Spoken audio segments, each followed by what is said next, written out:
Anita Flores, everybody, let's bring, there she is.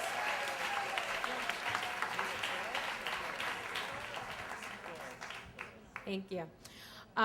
So I know in New York there's sort of this general rule with celebrities where you don't care about them or you don't talk to them or you secretly pretend you don't care about them.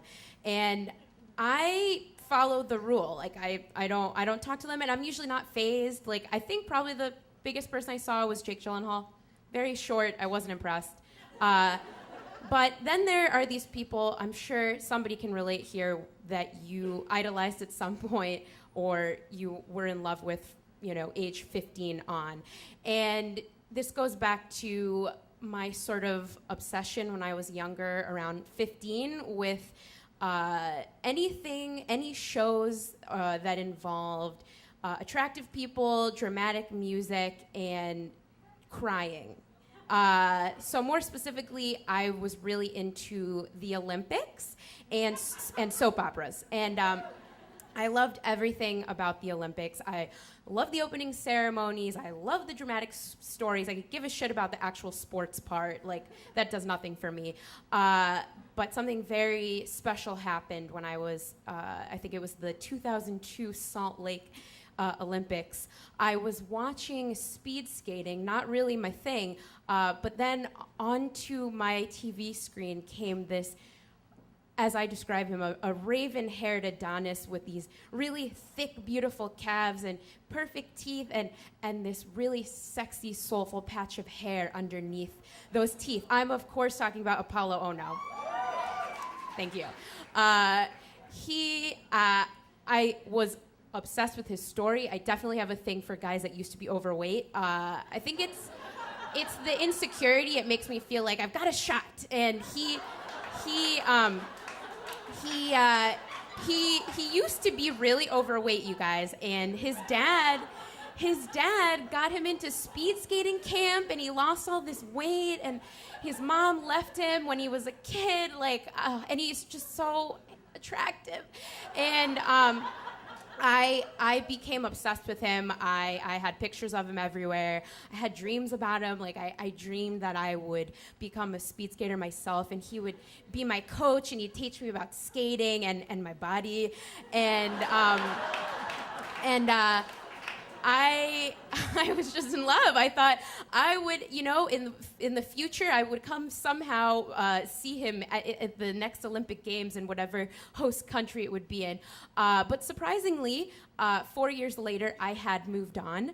I moved to New York. I graduated from college. He moved on to Dancing with the Stars, and I was kind of over it. And I ended up getting an internship at the Colbert Report. And on my first day, I met a very handsome, also raven-haired Adonis with glasses and a suit. And he came right up to me and he shook my hand. And I'm, of course, talking about Stephen Colbert.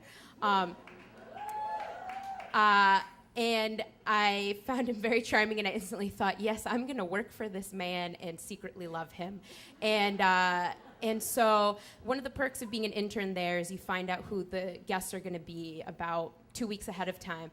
And so I was hanging out with some of the interns, and one of them was looking through the list of guests, and she said, Apollo Ano's going to be on in 2 weeks. And I said, what did you say? She said, Apollo Ono. I said, it's Apollo Ono. You're pronouncing it wrong. And I thought, oh my God, where are these feelings coming from? They started just flooding back. And I thought, okay, Anita, keep it together for Stephen.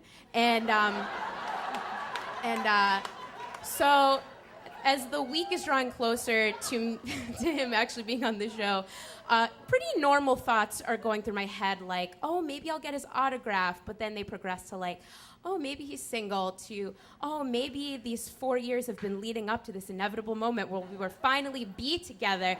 And it was just early 20s Anita was fighting with this nonsensical 15-year-old part of my brain. But I thought, no, I'm going to keep it together. And so the day of the show, I realized the only way I was going to be in the same room with him is if I was downstairs in the green room or where he was getting his makeup done, which is next to the green room. Happened to tell the makeup lady I had a little crush on him. So she said, okay, here's what's going to happen. I have a project for you. You're going to stay down here for the next hour until he comes here, and you see all these wigs in this room, because apparently Stephen Colbert has a lot of wigs. She said, you're going to go through all these wigs and you're going to brush all of these wigs. And I don't care how long it takes you. And I said, okay, yes, maybe it'll take me an hour. And it doesn't take long to brush wigs, you guys. I ran out of stuff to do, and I just started like spraying the wigs with hairspray. It was a mess. But I came to this pink afro. I was holding this pink afro in my hand, and then in the doorway stands this man with muscular calves and beautiful teeth, and it's Apollo Ono. And he said, "Is that for me?" And I said, "No." And then he was gone. And then I ran upstairs to the kitchen and started crying my eyes out. I was like, oh my God, we talked, the reality, it's happening. We were in the same room. And the other interns found me in the kitchen crying. I suspect this is why I didn't get a job there. But I thought, okay, I'm crying. I'm never going to get a job here. I need proof that this at least happened. So I dried my eyes, and I went downstairs, waited for him to finish his interview. Pretty sure I still had tears coming down my face. But in conclusion, I did get a picture with him, and it's on my refrigerator right now.